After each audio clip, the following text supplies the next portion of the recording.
Um segredo arrepiante na igreja. Capítulo 1. Não soltem o homem de jeito nenhum, pois temos que terminar de fazer o exorcismo, disse o padre, com a sua testa cheia do líquido que já escorria. Aquilo poderia ser chamado de exorcismo informal, visto que a forma mais conhecida e usada era de se ter o azarado na sua casa.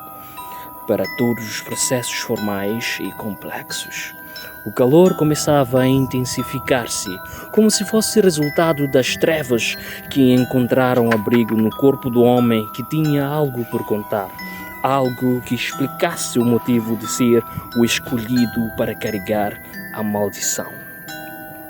Todos estavam diante de uma luta infinita contra as forças das trevas que habitavam o corpo do jovem que era um dos crentes mais ativos da igreja, coisa que levantava muitas questões aos outros crentes que conheciam a conduta do jovem em causa. Agora, ele era tão forte que foi necessário que mais de 2 homens lhe segurassem para não causar um caos. Mas mesmo assim, a força parecia aumentar a cada segundo que passava, numa luta que todos já estavam ficando alarmados. Mill estava sentado no penúltimo banco da igreja, assistindo à situação que lhe deixava com algumas questões que ele preferia colocar ao padre para poder ter uma resposta certeira. O homem possuído pelo abismo gritava como se estivesse sendo assassinado a facadas frias nas costas. Fizeram mais força para o conter. No entanto, de uma forma pujante, derrubou a todos e olhou bem no fundo dos olhos do padre que estava prestes a fazer o exorcismo. Mill estava perto da sua esposa e ela estava claramente com um certo grau de medo do que via. Todos os crentes cantavam as canções santas, ajudando os outros que encaravam o homem, chamado Simeão, que ainda olhava para o padre como se quisesse acessar a sua alma para um intento dos infernos. Lika, a filha do casal Mill e Hilda, havia ido à casa de banho e felizmente estava perdendo aquele acontecimento que de certeza visitaria a sua mente quando fosse à cama. Venha nos ajudar a agarrar um dos homens que lidavam com o Simeão, disse olhando na direção do Mill, que naquele dia mais parecia um segurança contratado para fazer um trabalho mais sério e perigoso que um homem possuído. A coisa estranha era que o Mill estava bem lá no fundo, mas mesmo assim escolheram a ele para ajudar na luta contra a coisa do outro lado. Mill nada disse e nada fez além de olhar para o indivíduo com quem ele falava. A única coisa que fez foi apenas o ignorar, como se ali não estivesse. Isso era o normal dele. Ele sabia ignorar quando de repente a sua louca mente decidisse. Naquela manhã de domingo, com o céu nublado, era mais um dia em que o Mill gostaria de estar na igreja e a coisa piorava por ver a situação do exorcismo, que ele apenas gostava de ver em filmes de terror. Mas agora era real e ele estava diante daquilo. A sua mente não tinha nenhum prazer em tudo que observava e sentia. Passou a sua mão nua pela sua cabeça, sem nenhum cabelo, e percebeu que estava transpirando numa temperatura que, mesmo estando nublado, era de fazer a cabeça doer e o corpo ferver. Hilda olhou para Mill e traçou algumas palavras na mente e na boca, porém estava à espera do melhor momento para poder falar. Mill olhou de volta para sua esposa, diretamente para os olhos dela, como se estivesse em busca de uma aprovação dela para poder participar do exorcismo.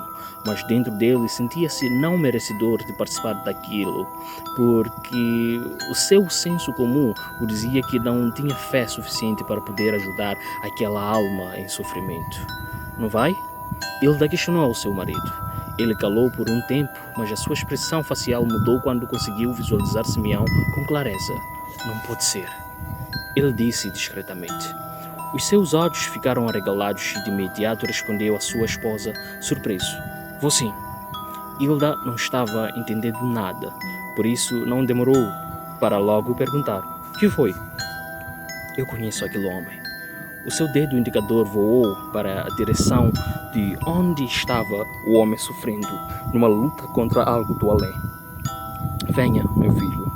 Com os olhos fitados no meu, o padre disse, e este não demorou a caminhar junto do grupo que lutava para conter o Simeão, que agora não era Simeão, mas algo entendido por aqueles que têm dom, como a maioria imaginava. Lika ainda estava na casa de banho e assistia ao seu último vídeo de como fazer maquilhagem perfeita. Na verdade, ela estava ali por conta dos pais. Não sentia-se à vontade naquele espaço cheio de gente perfeita. E principalmente os seus colegas de escola, a mesma escola que tivera problemas que a ciência não conseguiria explicar. Ela não gostava deles, pois sentia-se ameaçada sem nenhuma explicação. Repentinamente, a porta da casa de banho abriu-se com uma força invisível e absurda, deixando a Lika assustada. Levantou numa velocidade impossível e puxou as suas calças jeans juntamente com a sua calcinha. O coração dela batucou com força e o seu corpo congelou por um tempo, enquanto ela tentava entender o que acontecera. Mas não viu ninguém por perto que carregaria a culpa de a porta da casa de banho estar aberta agora. Lika se organizou. "Olá?" ela disse quando viu alguém a passar rapidamente em frente da porta, mas depois ignorou, achando que fosse apenas uma impressão dela. Finalmente, ela saiu da casa de banho e quando passava perto da casa de banho masculino, se cruzou com um menino que aparentava ter 13 anos de idade. O pequeno homem era muito bonito, de olhos cinzentos e pele de chocolate pálido. "O melhor é aceitar e sair daqui," o menino disse, e quando Lika tentava entender o que significavam aquelas palavras, o pequeno já havia ido embora. Incrédula, Lika ficou ali parada, piscando muitas vezes, como se a ação lhe trouxesse uma resposta, e depois se movimentou e foi ao encontro dos seus pais. Quando chegou lá, não pôde acreditar no que os seus olhos estavam vendo. Continua.